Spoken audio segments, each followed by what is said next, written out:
今回の問題。ポートセキュリティは MAC アドレスをもとに通信の可否を判断しています。接続を許可している MAC アドレスのことを何々アドレスと言います。ポートセキュリティの設定をしようとしたら、このようなエラーメッセージが出て設定をすることができませんでした。理由は何でしょうか？その理由は、ポートセキュリティを設定するには、ポートに対して何々か何々を明示的に設定する必要があるからです。スティッキーでセキュア MAC アドレスを学習した場合は、何々に情報が追加されます。当てはまる言葉を考えてみてください。少し時間を置きます。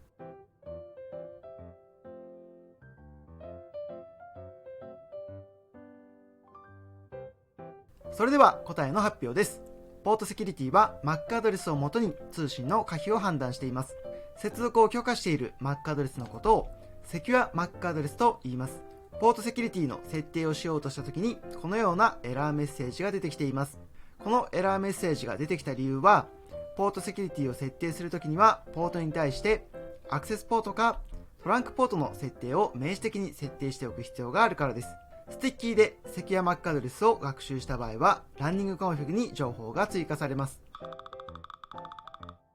お世話になっております。マサルです。今回はポートセキュリティについて一緒に勉強していきます。もし LAN 内のスイッチに悪意のある第三者が接続してきたら、または正規のクライアントでも知らずに感染している私物のパソコンを LAN 内のスイッチにつないでしまったら、そこから攻撃を受けたり、ウイルスに感染してしまったり、トラブルになってしまう可能性があります。そこでポートセキュリティという機能を利用することで、意図しない端末を LAN 内のネットワークに参加させないようにすることができます。今回の流れは、ポートセキュリティとは何か、ポートセキュリティの動き、ポートセキュリティの設定について一緒に勉強していきます。それでは早速始めていきましょう。冒頭お伝えしたように、スイッチはユーザーの身近にある機械で、管理者の目の行き届かない場合があります。そのスイッチに悪意のある第三者が接続してきたり、もしくはユーザーが許可されていない端末を接続してしまったり、このような意図しない端末が接続されることで、そこから様々なトラブルが発生する可能性が考えられます。そこで、ポートセキュリティの機能を利用することで、管理者が意図した端末のみをスイッチに接続することができるように制限をすることができます。ポートセキュリティを利用するためには、どの端末を接続させても良いのか判断する必要があります。その判断をするために利用する情報が MAC アドレスです。MAC アドレスはネットワークカードについている識別番号でしたね。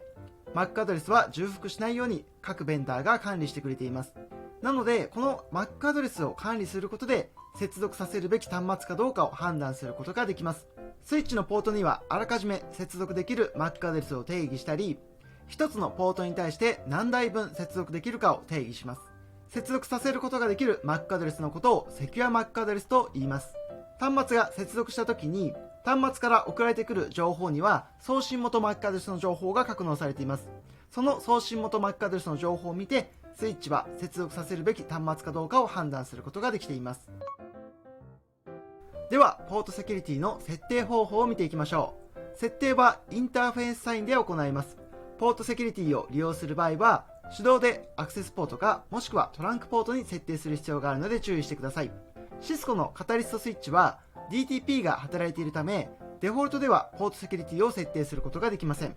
今回の例では FA0-1 に対して手動でセキュア MAC アドレスを設定する方法を見ていきます。まず FA0-1 を指定して、スイッチポート、モード、アクセスでアクセスポートとして設定します。そしてスイッチ、ポート、セキュリティコマンドでポートセキュリティを有効化します。そして手動でセキュア MAC アドレスとして設定したい MAC アドレスをこのコマンドで指定しています。もう一つは自動でセキュア MAC アドレスを登録する方法もあります。こちらの例は FA0-2 に対して自動で最大2台のセキュア MAC アドレスを設定し、スティッキーで学習する方法を設定しています。まずはインターフェースを指定して、スイッチポート、モード、アクセスでアクセスポートとして設定します。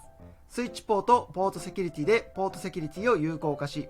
マキシマム2でセキュア MAC アドレスの最大数を設定しています。このように接続しておけば、FA0-2 に接続してきた2台分の端末が自動でセキュア MAC アドレスとして登録されることになります。最後に設定しているスティッキーの設定についても情報を補足します。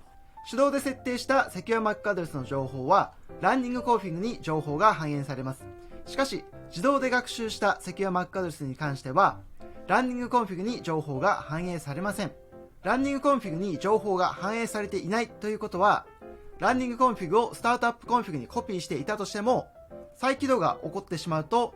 自動で学習したセキュア Mac アドレスの情報がなくなってしまうことを意味します。自動で学習したセキュア Mac アドレスの情報をランニングコンフィグに反映させたい場合は、スティッキーコマンドを使います。それでは、パケットトレーサーを使ってポートセキュリティの動きを見てみましょう。その前に少しだけお知らせをさせてください。私はネットワークを基礎から学んで CCNA を取得するためのオンラインコミュニティみんなの勉強部屋を運営しています。これまでは登録に Twitter アカウントが必要でしたが、メールアドレスでの登録、その他 SNS アカウントでの登録もできるようになりました。コミュニティの主な目的は CCNA の取得ですが、人によってはネスペ試験を見据えて参加してくださる方も増えてきました。一人ではなかなか勉強が続かないという方や、ネスペや CCNP など難しい試験に挑戦するためにもう一度基礎から学びたいという方は、ぜひコミュニティの活用を検討してみてください。興味を持ってくださった方は参加 URL を概要欄に用意しています。それではこちらの構成を使ってポートセキュリティの設定をしていきたいと思います。今回はこちらの FA0/1 には PC1 の Mac アドレスを持つ端末のみが接続できるようにしてみたいと思います。それでは早速設定してみましょう。まずはポートセキュリティを設定したいインターフェースを指定します。FA0/1 を指定します。カタリストのスイッチは DTP が有効になっているので、現在はアクセスポートかトランクポートかはっきりしていない状態です。この状態でスイッチポート、ポートセキュリティを設定しようとするとエラーが起きてしまいます。ポートセキュリティを設定しようとする場合は、アクセスポートかトランクポートかどちらかを明示的に指定しましょう。今回はアクセスポートとして設定します。スイッチポート、モードアクセスを設定します。この設定が入っていれば、スイッチポート、ポートセキュリティも設定することができます。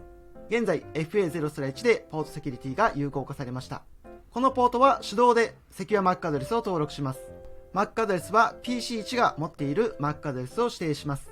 では、設定できましたので、ポートセキュリティが正しく機能するか確認してみましょう。まずは PC1 を FA0/1 に接続してみます。FA0/1 に PC1 を接続します。問題なく接続することができました。では FA0/1 に別の端末を接続してみたいと思います。非正規 PC を接続します。見たところポートセキュリティは機能していないように見えます。ポートセキュリティは通信が発生した時に送信元 Mac アドレスを検知するので、こちらの非正規 PC から何かしらの通信を発生させる必要があります。一度 DHCP を有効化して通信を発生させてみたいと思います。DHCP のメッセージが発生したので、ポートセキュリティが働き、FA0/1 がシャットダウンされていることがわかります。では、この FA0/1 のリンクを元の PC1 に戻したいと思います。PC1 に戻しましたが、リンクは復旧していないようです。ポートセキュリティから復旧させるためには、デフォルトでは管理者の作業が必要になります。復旧作業はシャットダウンコマンドを実施し、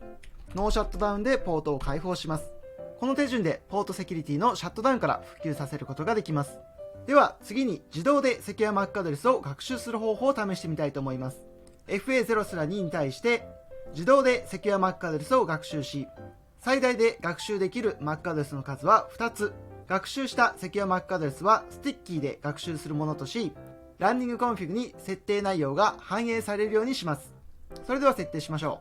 う。設定したいインターフェースを指定して、今回もアクセスポートに設定しましょう。スイッチポートセキュリティでポートセキュリティを有効化します。次にマキシマムオプションで最大で登録できるセキュア Mac アドレスの数を指定します。今回はハブを経由して2台つながってくるのでマキシマムの値は2にします。最後に学習したセキュア Mac アドレスをランニングコンフィグに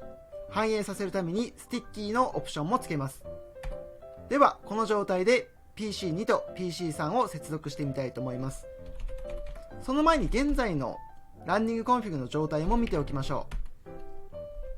う。手動で設定したセキュア Mac アドレスの情報は現在載っている状態ですね。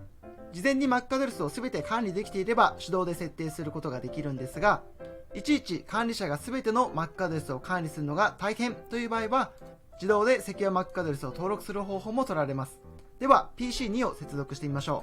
う。PC2 をハブに接続します。この状態でセキュア Mac アドレスが自動で登録できたか確認してみましょう。自動でセキュア Mac アドレスが登録されています。ではもう1台も接続してみましょう。 PC さんを接続しました。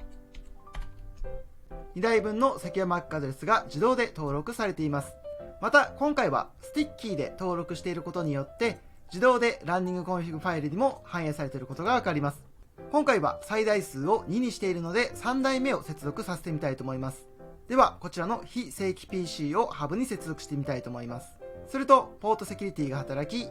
FA032 がシャットダウンしていることがわかります。このようにマキシマムの設定をすることによって最大接続できる端末数を制御したりすることもできたりします。それではポートセキュリティの実習は以上です。お疲れ様でした。それでは今回のまとめです。ポートセキュリティは Mac アドレスの情報をもとに通信の可否を判断しています。接続を許可している Mac アドレスのことをセキュア Mac アドレスと言います。ポートセキュリティを設定しようとしたらこのようなエラーメッセージが出てきてしまいました。